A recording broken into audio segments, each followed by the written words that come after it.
All right, let's go. Number 10. Scurvy. In the winter of 1520, a monastery outside the walls of a besieged German town ran out of fresh food. The monks had grain, they had salted meat, they had water from the well. By every measure that mattered to a medieval mind, they had enough to survive. 6 weeks in, a young brother who had broken his leg in a fall 3 years earlier woke to find the bone had snapped again. He had not fallen, he had not been struck. The leg had given way along the exact line of the old break. Within days, another monk noticed a knife scar on his hand had opened. The tissue had dissolved. The wound was wet and raw, as if it had been cut that morning. The first thing the body surrendered was strength, not ordinary fatigue, a heaviness that settled into the skeleton itself, as if the bones had doubled in weight. The monks moved more slowly each week. Then the gums changed. The tissue swelled from pink to a bruised purple and began to bleed without being touched. Teeth loosened in their sockets. Chewing became a gamble. Each bite risked pulling another tooth free into the bread. The skin mottled with bruises that had no cause. No fall, no impact. Capillaries beneath the surface were giving way, leaking blood into the tissue in dark patches that spread and deepened over days. Without fresh food, the body had stopped receiving the one compound it needed to produce collagen. Collagen is the protein that holds connective tissue together. It binds scar tissue. It seals fractures. It keeps blood vessels intact. And the body does not make it once. It makes it constantly. Every scar on every living body is being actively maintained every hour of every day. When the raw material runs out, the maintenance stops. When the maintenance stops, the structures come apart. Scar tissue dissolves. Fractures separate along their original lines. A sword wound sealed 10 years ago opens as if the blade were drawn fresh.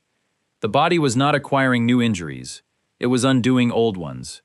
Inside a besieged town or below deck on a long voyage, the smell arrived before any diagnosis. The breath turned foul from gums that would not stop bleeding. The legs swelled and wept fluid through the skin. A Portuguese surgeon aboard the 1502 fleet of Vasco da Gama described it as unlike anything produced by wounds or fevers. It was the smell of a living body losing the ability to hold itself together. In a space where dozens were experiencing this at once, the air became evidence. Medieval physicians called it a disease of corrupted humors. They prescribed bleeding, purging, and warm compresses. Bleeding a man whose capillaries were already hemorrhaging accelerated the collapse. The tragedy was the cure. It was stumbled upon and forgotten repeatedly for 500 years. That is roughly 20 generations of human beings born, suffered, and died from a disease whose remedy grew on the nearest tree. Crusaders who ate wild citrus in the Levant recovered. No one recorded why. Indigenous peoples across 3 continents knew which plants prevented it. They shared that knowledge with European explorers who wrote it down, sailed home, and discarded it.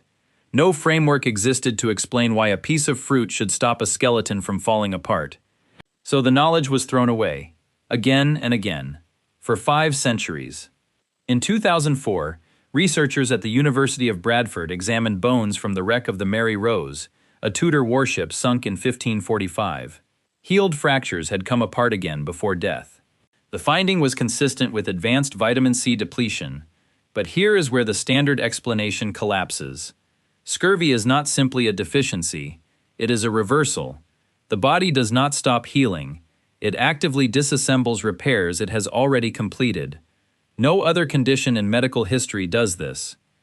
A bone that healed a decade ago should not be capable of returning to its broken state. Every scar on a living body is not a finished event. It is an ongoing chemical process. Every healed wound is happening right now, silently rebuilt by a molecule most people have never thought about. Remove that molecule, and the body does not pause. It reverses. Every wound comes back. Every fracture reopens. Every injury a person ever survived returns, as if the body decided that none of it should have healed in the first place. Survival is not a permanent state. It is a reaction that requires fuel. And for 500 years, no one knew what the fuel was. Before we continue to the next item, here's a little something for you. If you're the type of person who wants to keep learning but doesn't always have time to sit down and watch, we put all of our stuff on Spotify. That way your drive becomes a history lesson. Your evening walk becomes a trip through the dark ages. Even falling asleep becomes something worthwhile. And the best thing is that you can listen without any ads or interruptions. The link is right there in the comments section, and honestly, it might change how you spend your downtime. Alright, let's keep going with the next item. Number 9. Anthrax.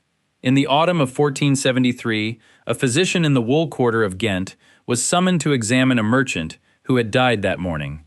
The merchant had fallen ill with a mild cough 4 days earlier. Then he had recovered. His wife confirmed that on the afternoon before his death, he had eaten supper, spoken normally, and gone to bed without complaint. He was dead by sunrise. The physician had seen fevers kill. He had seen plagues take a man in days. He had never seen a recovery kill. Something had happened inside the chest during the hours when the body had claimed to be healing. It would take 4 centuries before anyone understood what. The spores were invisible. They lived in the wool, in the hides, in the soil where infected animals had grazed or been buried. A field where a diseased cow had been put in the ground 50 years earlier could still kill. The bacterium produced spores that survived heat, cold, drought, and time. Long enough for the man who buried the animal, his children, and his grandchildren to all be dead before the spores stopped being dangerous. Every tanner who pulled a hide from a salt barrel risked contact. Every shepherd who sheared a flock in spring risked it. Every wool sorter who opened a compressed bale breathed in an organism that could not be seen, smelled, or felt. The entry was always ordinary: a scratch on the forearm, a breath of dust, a meal of undercooked meat. The disease entered through the daily motions of work. The worker never knew the moment it happened. The cutaneous form left a mark that became its name. A small bump appeared at the wound site, usually the hand or forearm. It did not hurt. Within 2 days, the bump collapsed into a shallow ulcer with a center as black as coal. Hard, dry, completely dead. The Greek word for coal is anthrax. That is where the name comes from. Around the black center, the living tissue swelled enormously. An infection on the hand could engulf the entire forearm. The flesh around the eschar was hot, angry, fighting for survival. The eschar itself felt nothing. A blade pressed against it produced no flinch. The nerves inside were dead. The body was alive on one side of a border and dead on the other, and both sides were visible to anyone who looked. The pulmonary form killed differently. The spores settled in the lungs after a single breath. The body mounted a mild response: cough, fatigue, low fever. Then the response appeared to succeed. Symptoms faded. The fever broke. The cough dried up. For hours, sometimes a full day, the victim believed they were recovering. This window was the cruelest thing the disease did. Inside the chest, the bacteria had been multiplying in the lymph nodes between the lungs. The nodes swelled in silence. When they reached critical mass, they ruptured. Hemorrhagic fluid flooded the chest cavity. Breathing became impossible within hours. Blood pressure collapsed. The skin turned gray. The transition from feeling recovered to being dead took less than a single day. The body had lied to the mind. The mind had believed it. The families who worked the tanning yards passed the trade from father to son. The risk passed with it. A tanner might die of a black sore on his hand. His grandson, working the same barn 30 years later, might die the same way. The spores in the barn floor outlasted every family that labored above them. Enough time passed between deaths to forget the pattern. Enough confusion existed to blame each loss on fate or God's will rather than the building itself. In 1876, Robert Koch at the University of Breslau identified the anthrax bacillus. It was the first time in history that a specific bacterium was proven to cause a specific disease. That proof changed medicine. It did not undo the centuries of families dying in the same workshops for reasons no one could name. But here is where the nightmare begins. The false recovery in pulmonary anthrax is not an accident of biology. The bacterium suppresses the early immune response just enough to avoid triggering alarm. The body registers a mild threat. It mounts a mild defense. The defense appears to succeed, but the defense was never fighting the real battle. The lymph nodes were the battlefield, and the immune system never reached them in time. The cruelest disease is not the one that announces itself with the most pain. It is the one that offers relief. Anthrax gave its victims the one thing more devastating than suffering. It gave them hope, an afternoon where nothing hurt, a meal eaten with appetite, a conversation about feeling better. Then it took everything. The most dangerous moment in any medieval illness was not when the fever climbed. It was when the fever broke. Number 8. Diphtheria. Between 1583 and 1585, the parish records of a single town in southern Spain documented the deaths of more than 600 children. That is roughly one child every single day for 2 years. Every entry listed the same cause: garrotillo, the strangling. The word came from garrote, the instrument used for executions by slow compression of the throat. Physicians who examined the bodies found the same structure in every airway: a membrane, thick, gray, and leathery, stretched across the back of the throat like a second skin that had grown from inside. It could not be coughed free. It could not be pulled away without tearing the tissue beneath it. The children had been strangled by their own flesh. The bacterium settled in the back of the throat and began producing a toxin. The toxin killed the cells it contacted. The dead cells accumulated.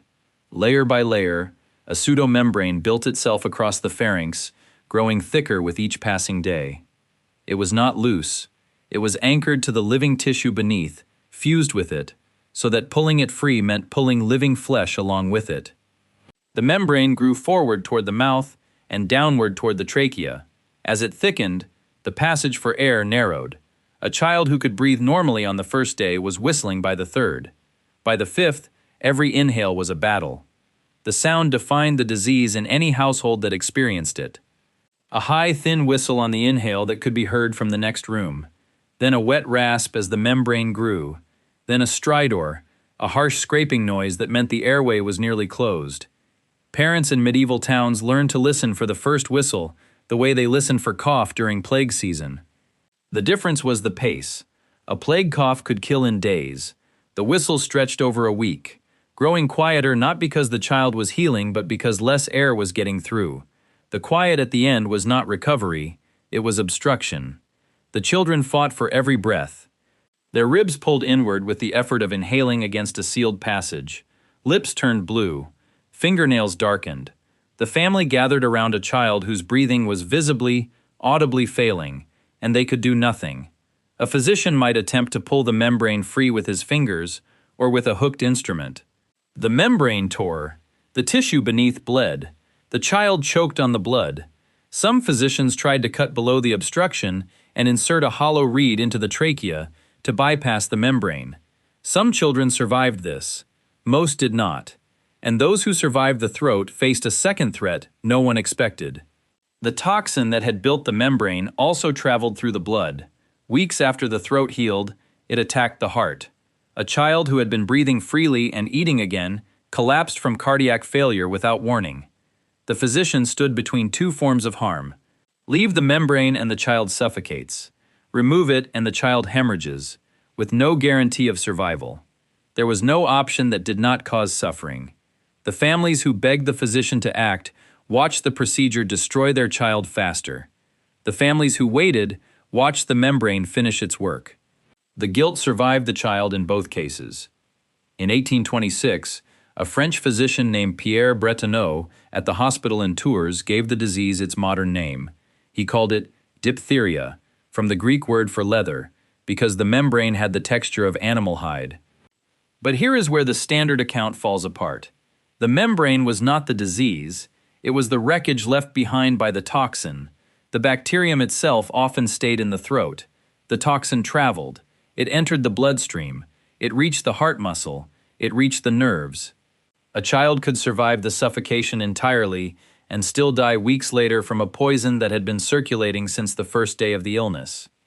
The Spanish called it the strangling for a reason. But the strangling was only the part that could be seen. The real killing happened silently, in the blood, in the heart, in the nervous system. A membrane could be removed. A toxin that had already reached the heart could not. Medieval parents who watched their child survive the throat and begin to eat again were not watching recovery. They were watching the interval between two different kinds of death. The disease did not offer one way to die. It offered two, and the second waited until hope had come back before it struck. Number 7. Smallpox. In the autumn of 1438, a merchant arrived at a market town in the English Midlands with a slight fever and a scattering of red marks on his forearms. He sold wool for 2 days. He slept at the inn. He shared meals at the common table.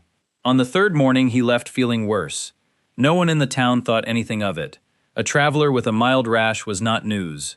2 weeks later, the first child in the parish developed a fever so high her skin was hot to the touch from across the room. By the end of the month, not a household had been spared. The rash announced itself in stages, each one worse than the last. Small red spots appeared first, flat against the skin. Within a day, they rose into firm bumps. Within 2, the bumps filled with clear fluid. Within 4, the fluid thickened to opaque pus. The pustules covered the body in a pattern that was almost uniform. Face, arms, legs, torso, palms, soles, all erupting at the same stage simultaneously. The synchrony was what separated smallpox from everything else a medieval physician might confuse it with. Every lesion on the body was at the same point of development at the same time, and every single one of them hurt. The survivors were the ones who carried the record, and it was written on their skin. Blindness struck those whose pustules formed on the corneas. The lesions left permanent pits in the surface of the eye. Children who recovered were sometimes unrecognizable to their own parents. The scarring was deep, lifelong, and covered the face in a pocked landscape that broadcast the diagnosis to every stranger for decades. A person's skin became a public medical record. In a world without photography, smallpox scars were sometimes the only physical description entered in official documents. The pustules did not stay on the surface. They formed inside the mouth, down the throat, along the nasal passages, under the eyelids, on the soles of the feet. Swallowing felt like dragging raw tissue across a grater. Breathing through the nose became impossible. Walking on blistered soles was described by a 16th century physician as stepping on hot coals with every stride. In the confluent form, the individual pustules merged into sheets. The face swelled past recognition. The skin stretched tight and wept fluid. In the hemorrhagic form, bleeding erupted beneath the skin, from the gums, from the eyes. The body turned dark from the inside. Medieval physicians called this the black pox. The ordinary form killed roughly 3 in every 10 it infected. The hemorrhagic form killed closer to 10 in 10. That is the difference between a disease and an execution. Somewhere in the medieval world, someone made a decision that still resists explanation. They took material from a mild smallpox sore, scratched it into the skin of a healthy person, and waited. The idea was that a controlled infection would prevent the lethal one. The practice was called variolation, and it worked. It also killed roughly 1 in 50. 1 in 50 is a number that would shut down any modern hospital overnight, and medieval mothers chose it willingly, because they had watched the alternative. They had seen the confluent form. They had seen the hemorrhagic form. 1 in 50 against 3 in 10. The arithmetic was horrifying. The decision was rational. In 1979, the World Health Organization declared smallpox eradicated. It remains the only human disease to have been completely eliminated from nature. The virus still exists in 2 laboratories. But here is where the comfortable understanding breaks. Smallpox was not simply a disease that killed and scarred. It was a disease that taught. Communities on at least 3 continents, China, India, and West Africa, developed variolation independently through different routes and with no known contact between them. The question is not whether ancient peoples figured it out. The question is how. To arrive at variolation, someone had to observe that survivors of mild cases never contracted the severe form. Then someone had to propose deliberately infecting a healthy person. Then someone had to test it on a living body, probably a child, and it worked. The probability of arriving at this solution through random experimentation with a disease that kills 3 in 10 is not low, it is functionally 0. Yet 3 civilizations reached the same answer. The practice saved millions. The theory that explained why it worked would not exist for another 500 years. That sequence should not have been possible, but it happened. And no one can explain how the first person knew. Number 6. Typhus. In the summer of 1577, a group of prisoners was brought up from the dungeons beneath Oxford Castle to stand trial at the county assize. They had been held for months in conditions that a later report described only as unspeakable. The courtroom was full. Judges, jurors, lawyers, and spectators packed the benches. Within days of the session, the chief judge fell ill, then the sheriff, then the jurors, then members of the gallery who had simply come to watch. Within 40 days, more than 300 people were dead. Not the prisoners, the people who had been sitting near them. Something had crossed the courtroom floor during those proceedings, invisible and silent, and it killed more people than the crimes being tried ever had. The conditions that bred the disease were the conditions of confinement itself. The smell of a medieval prison or siege camp where bodies were packed past any tolerable density. Sweat, urine, rot, the heat of too many people in too little space, and the lice. They were visible on every surface, on bedding, on clothing, on skin. They bred in the seams of unwashed garments and fed on blood. The itch of their bites covered the torso and legs in welts that prisoners scratched until the skin broke open. That scratch was the entry point. The louse fed. The louse defecated on the skin. The prisoners scratched. The infected feces entered the broken skin. The disease was transmitted through an act as unremarkable as scratching an itch. The authorities understood that something in the jails was killing people. They assumed it was the air. The prevailing theory was miasma, the belief that disease arose from foul smells. The response was fumigation, smoke from burning herbs, vinegar sprinkled on floors and walls. The lice survived all of it. Officials moved prisoners from one cell to another, believing fresh air would break the cycle. The lice moved with the prisoners. When the disease escaped the prisons and entered the courtrooms, the response was identical: fumigate, ventilate, pray. At the Black Assize of Oxford, the lethal organism was not in the air. It was in the clothing. It was in the seams. It was on the skin of every prisoner who stood before the bench. The judges sentenced the prisoners. The lice sentenced the judges. The headache arrived first, and was described by physicians who survived it as the most violent pain they had ever known. Not a dull ache. A sensation of the brain being crushed against the inside of the skull. Then the fever spiked. Then the rash.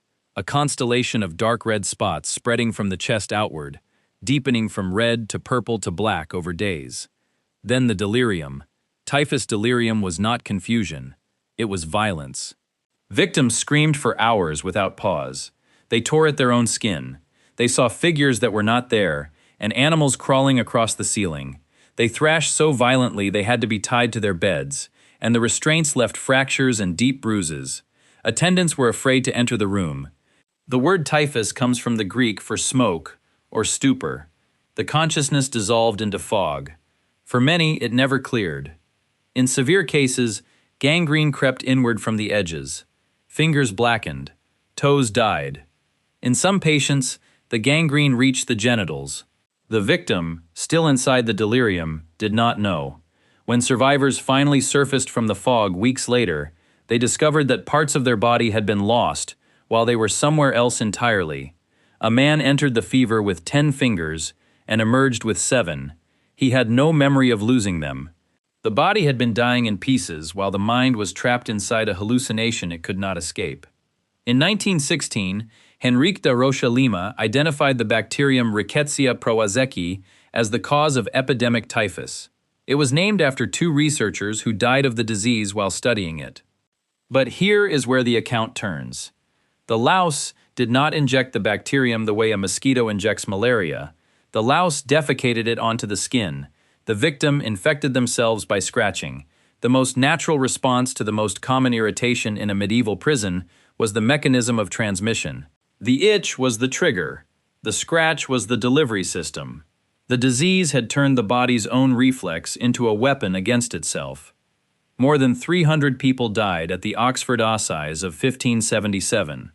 Not from plague, not from war, from sitting in the same room as men who had been kept in filth. The prisoners survived, the judges did not.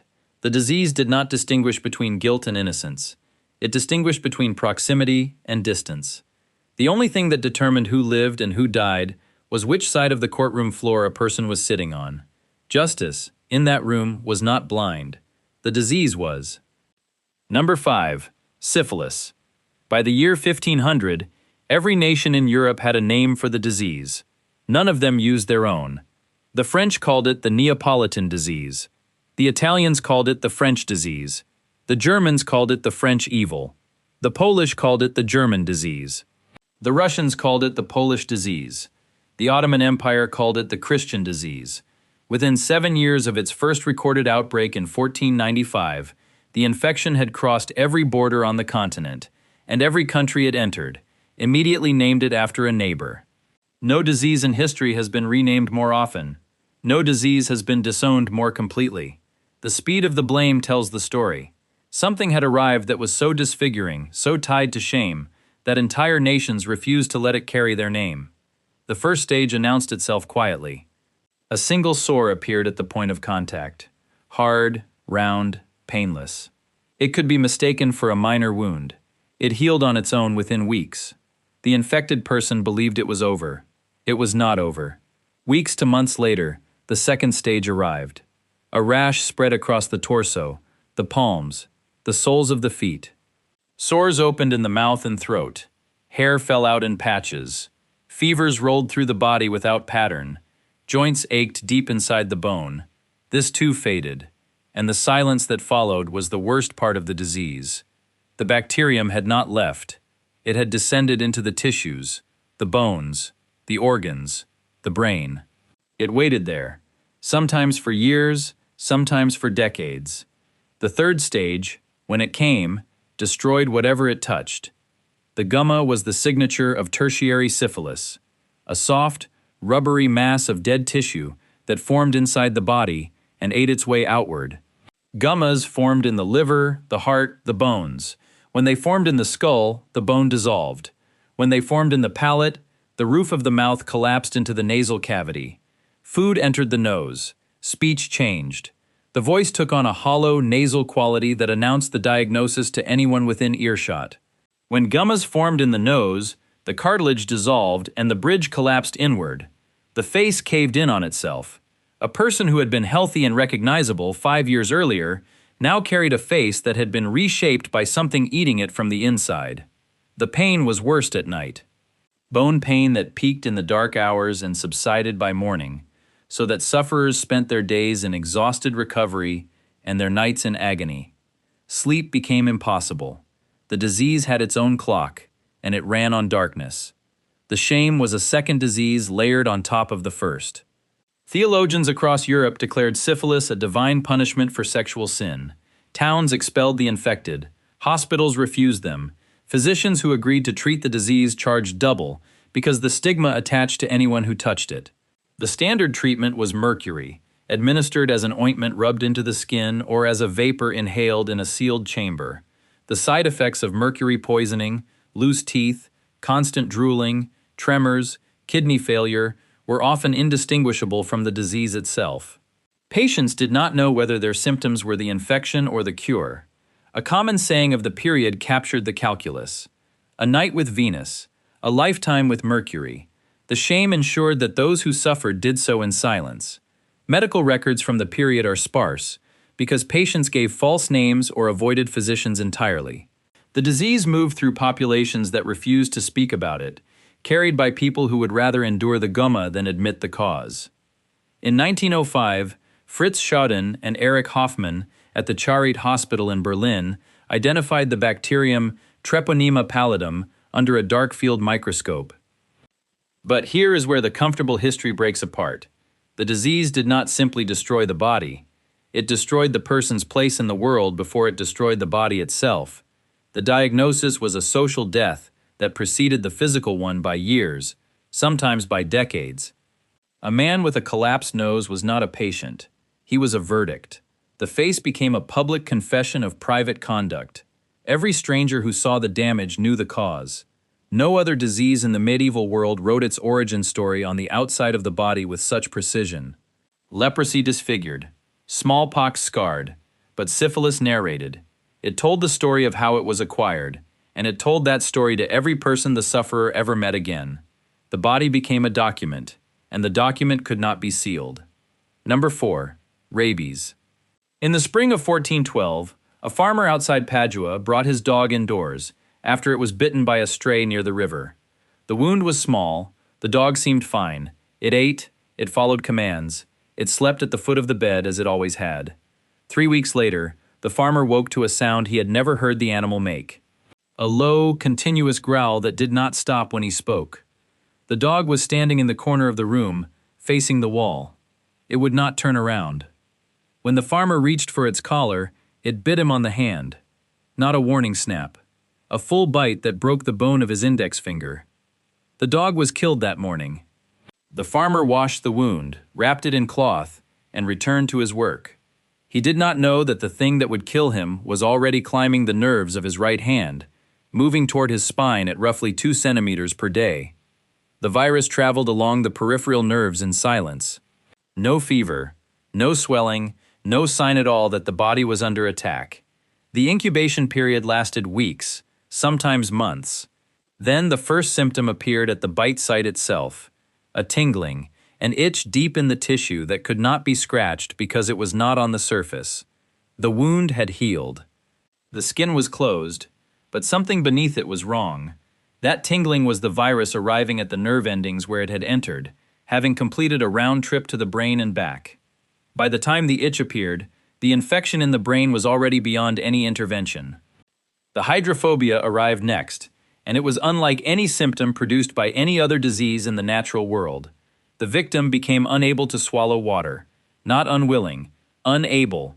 The throat seized into a violent spasm at the sight of liquid, at the sound of it being poured, at the mere thought of drinking. The spasm was so powerful it bent the body backward. The victim was dying of thirst and could not bring a cup to their lips. Medieval observers recorded patients who screamed when a basin of water was carried into the room. The muscles of the throat contracted so hard the jaw locked shut. Saliva that could not be swallowed accumulated and foamed at the corners of the mouth. The foam was the image that defined the disease for 1,000 years. It was not a symptom of madness. It was a symptom of a throat that had forgotten how to do the one thing every throat does 10,000 times a day. The cruelest dimension of rabies was the lucidity. The victim was not lost in delirium. Between spasms, the mind was clear. The infected person knew what was happening. They could speak. They could recognize family. They could describe what they were feeling, and they could see the horror on the faces around them. A father watching his son unable to drink was watching a body in revolt against itself.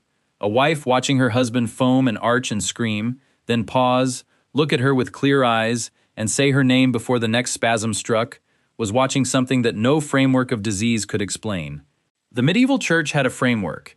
It was possession. Exorcisms were performed on rabies patients across Europe for centuries.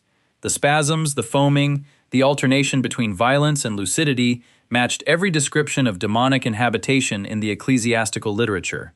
Priests were summoned before physicians. Holy water was administered to a patient whose throat would seize at its touch. The treatment confirmed the diagnosis in the eyes of everyone in the room. The patient recoiled from holy water. Therefore, the patient was possessed. The disease had mimicked the devil so precisely that the church could not tell the difference. In 1885, Louis Pasteur administered the first successful rabies vaccine to a 9-year-old boy named Joseph Meister, who had been bitten 14 times by a rabid dog. But here is where the standard explanation collapses into something worse. The hydrophobia is not a malfunction. It is a strategy. The virus reproduces in the salivary glands. If the host swallows normally, the saliva carrying the virus is destroyed by stomach acid. The throat spasm prevents swallowing. The saliva accumulates. The foam carries the virus to the surface of the mouth. The next bite transmits it. The virus engineered a symptom that overrode one of the most basic reflexes in mammalian biology, the swallow reflex, specifically to keep itself alive in the mouth of its host. The host was not sick. The host was being operated. A man bitten by his own dog in a farmhouse outside Padua in 1412 did not die of an illness. He was converted into a delivery system. The virus did not want him dead. It wanted him biting. Every spasm, every scream, every drop of foam on the lips of a person who would have given anything for a sip of water was not a symptom. It was an engineering decision made by an organism with no brain, no will, and no purpose beyond replication. The disease did not destroy the body. It repurposed it, and the body could not refuse. Number 3. Tetanus. In the summer of 1341, a surgeon at the Hôtel Dieu in Paris recorded the death of a laborer who had stepped on a nail 9 days earlier. The wound had been minor. The nail had gone through the sole of a leather shoe and into the ball of the foot. The man had pulled it free himself. The bleeding stopped within the hour. He walked home. He worked the following day. On the 6th morning, he woke with a stiffness in his jaw that he could not explain. By the 8th day, he could not open his mouth. By the 9th, his entire body was rigid, arched backward off the bed like a drawn bow, and he was dead. The surgeon noted that the wound on the foot had healed completely. There was nothing left to treat.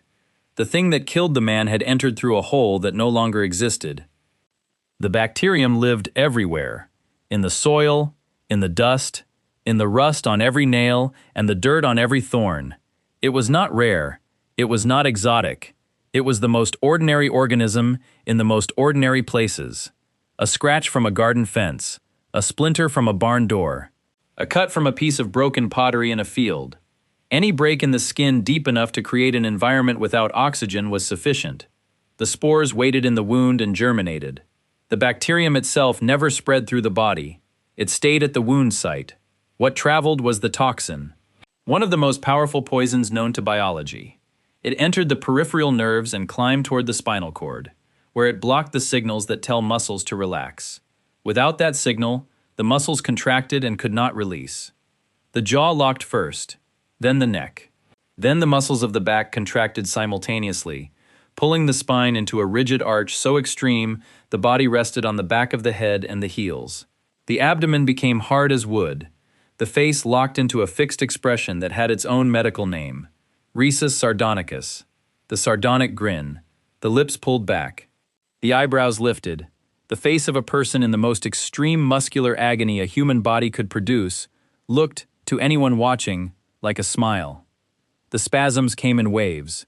A door slamming in the next room could trigger one. A beam of light across the face. A hand touching the skin. Any sensory input at all could set off a contraction so violent it fractured vertebrae. The muscles of the chest and diaphragm seized, and the patient could not breathe. The spasm held. 10 seconds, 20, 30, then released. The patient gasped. Then another stimulus arrived and the cycle repeated. Between spasms, the patient was fully conscious, fully aware, fully unable to speak because the jaw was locked, fully unable to scream because the chest was rigid, trapped inside a body that had become its own restraint, with a grin on the face that told everyone in the room that everything was fine. The silence was the final cruelty, a patient in agony who could not produce a single sound to communicate it, the grin that could not be removed, the eyes that moved while nothing else did. Attendants who did not know the disease sometimes believed the patient was comfortable. The face said peace. The eyes said otherwise. In 1884, Arthur Nicolaier at the University of Göttingen isolated the tetanus bacillus from soil samples. In 1890, Emil von Behring developed the tetanus antitoxin. But here is where the nightmare begins. The toxin that causes tetanus is called tetanospasmin. The lethal dose in a human being is approximately 2.5 nanograms per kilogram of body weight. For an average adult, that is less than 1/1,000,000th of a gram. That is a quantity invisible to the naked eye, too small to feel on the skin, too small to taste, too small to detect by any human sense. A poison that weighs less than a grain of pollen locks every voluntary muscle in the body into continuous contraction until the heart stops or the lungs fail. No other naturally occurring substance achieves that ratio of mass to destruction. Every infant born in the developed world today receives a vaccine within the first 2 months of life. It is called DTaP. The D is for diphtheria, the P is for pertussis, the T is for tetanus. That letter, the T, on the vaccination card in every pediatrician's office, in every school health record, in every parent's filing cabinet, is the distance between the modern world and the 13th century laborer arched backward on a hospital bed with a smile he did not choose, on a face he could not move. The needle goes into the arm of an infant who will never know what the letter stands for. The letter stands for a world where a nail through a shoe killed a man in 9 days, and the wound had healed before he died. That world is not ancient history. It is one missed vaccination away. Number 2. Typhoid. Between 1840 and 1890, the average life expectancy in the industrial quarters of Manchester, Liverpool, and Leeds was lower than in any medieval English city for which records survive. The leading cause was not cholera. It was not tuberculosis. It was a fever that climbed in steps. Physicians called it the staircase. Day 1, the temperature rose to 38 degrees. Day 3, 39. Day 5, 40. Day 7, 41. The fever did not spike and break the way most infections did. It climbed, steadily, predictably, as if something inside the body was turning a dial one notch at a time. By the end of the second week, the patient had been at a sustained temperature higher than the brain was designed to tolerate, and the fever had not peaked. The intestines were where the disease did its real work. The bacterium colonized the lymph tissue in the walls of the small intestine, structures called Peyer's patches. It burrowed into them, multiplied, and caused them to swell and ulcerate. The ulcers deepened over days, eating through the layers of the intestinal wall from inside to outside. On the surface of the skin, rose spots appeared, small, flat, salmon-colored marks on the chest and abdomen that blanched when pressed and returned when released. They were painless. They were almost beautiful. A physician who knew what they meant understood that the intestine beneath was being hollowed out and that each spot was a flag planted over a wound the patient could not see or feel. The typhoid stupor gave the disease its name. Typhos, in Greek, means smoke or haze. The patient lay motionless in bed, eyes open but unfocused, lips moved without producing words, fingers picked at the bed sheets in a repetitive, purposeless motion that physicians called carphologia. The room smelled of something between overripe fruit and sewage, a sweetness underneath the decay that was specific enough to be diagnostic. Experienced nurses claimed they could identify a typhoid ward by smell alone before entering. The patient's tongue coated thick and white at the center with bright red edges, a pattern so consistent it appeared in every medical textbook for a century. Bowel function swung between extremes. Constipation in the early weeks gave way to the characteristic pea soup diarrhea that signaled the ulcers had broken through. The patient lay in the fog, picking at the sheets, aware of nothing, while the intestinal wall thinned beneath. The perforation came without warning. After 2 or 3 weeks of slow ulceration, the intestinal wall gave way. The contents of the gut, partially digested food, bacteria, bile, spilled into the abdominal cavity. Peritonitis followed within hours. The abdomen became rigid and exquisitely tender. The fever, already dangerously high, spiked further. The pulse weakened. The blood pressure dropped.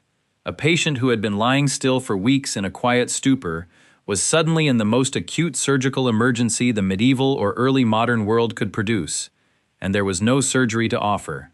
The perforation was the point of no return. Everything before it was survivable. Everything after it was not. The disease had spent weeks building to a single structural failure, and it timed that failure for the exact moment when the body had the fewest reserves left to survive it. The water was the source, and no one knew. The bacterium shed by a single carrier into a well, a river, a shared cistern contaminated the supply for an entire district. Medieval authorities blamed the fever on bad air, on seasonal change, on the will of God. They prescribed cold baths that shocked the weakened heart. They bled patients whose blood pressure was already failing. They moved the sick to different rooms within the same building, drawing water from the same well. The response did not fail, because the physicians were incompetent. It failed because the framework for understanding waterborne transmission did not exist. The cure was clean water. The cause was contaminated water. And the distance between those two facts was a conceptual revolution that would not arrive for another 400 years.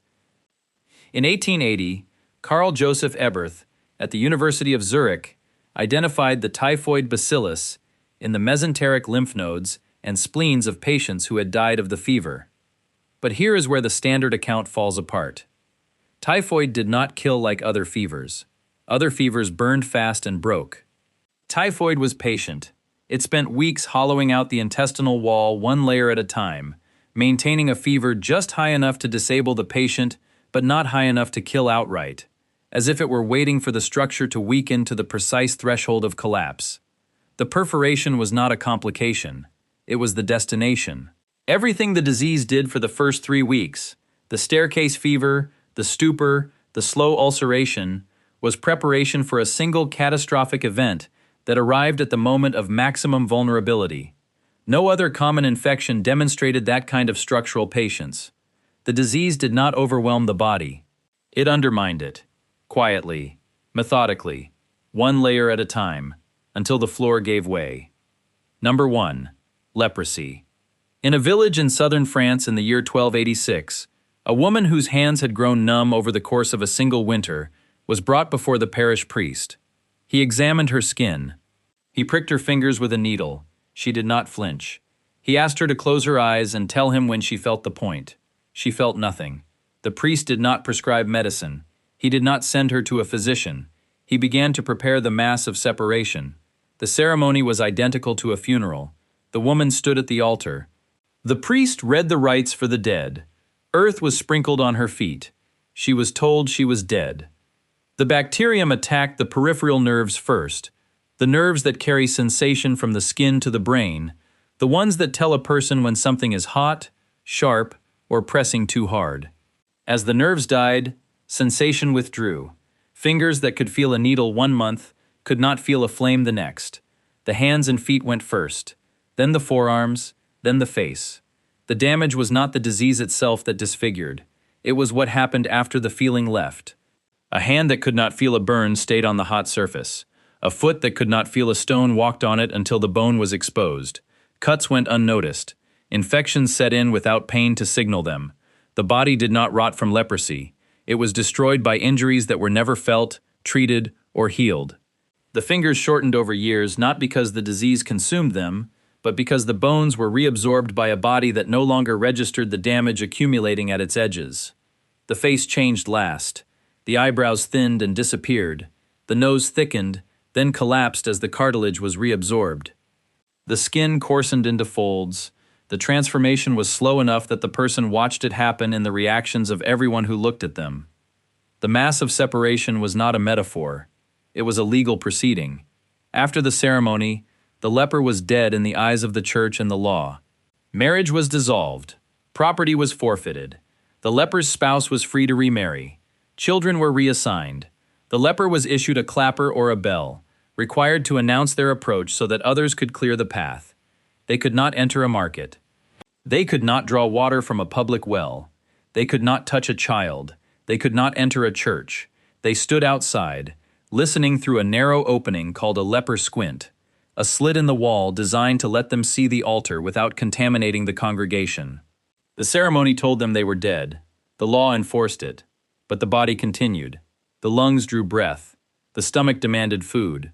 The mind understood everything that had been taken. Legal death without biological death.